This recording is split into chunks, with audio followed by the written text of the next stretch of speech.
Okay, welcome back. Look who's back. Bruce Porter joins us now for this week's Dollars and Cents. Good to see you. You ready for Good to be here. Today's topic? Gosh, we need to make you some money. You got kids in college. I know. I need more money. Help me. Do something. Right. I don't. I want to make some money too. Come on, don't leave me out of the equation. Me first. Oh, okay, you want some too? Yeah, what the heck? We can figure that out.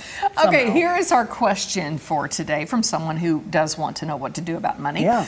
I rolled my 401k into an annuity several years ago. It has an income rider with several options. I'm confused on how these benefits work. Can you help? Okay, so what do you say? Well, it's a typical thing. You know, a lot of times people will buy a tool or a product and not fully understand how it all works. And, you know, that's kind of a common thing, right? We've all done it.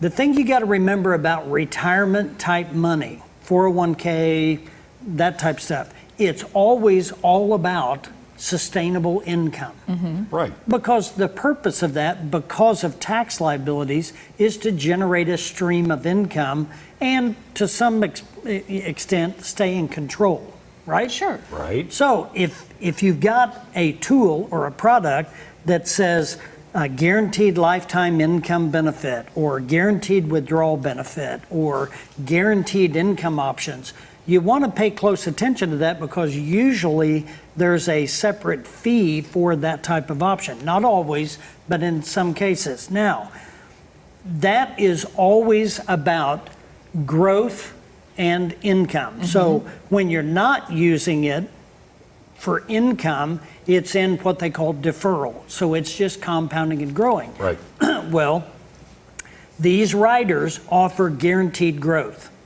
right? So while you're not using it, it's compounding and growing at a set rate, like 6%, and you're paying a fee for that guaranteed growth.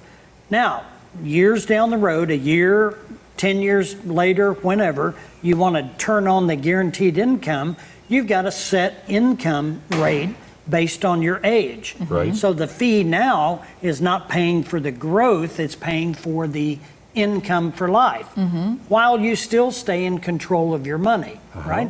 Great concept.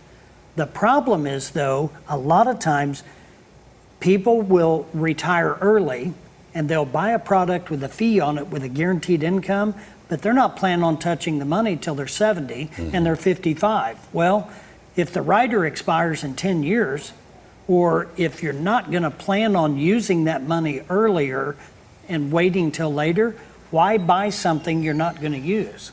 True. So don't buy a rider necessarily just because that's a great benefit, because if you're not going to use it, don't. So if you're younger, I would recommend, I'd be real critical of why you would need a rider like that at a younger age. You're not going to offset that cost, are you? Well, you might offset the cost, but if you're not going to need the rider and then the rider expires or the contract expires and you change it, why pay for something for 10 years that you're never going to use? Right. So I've seen that a lot.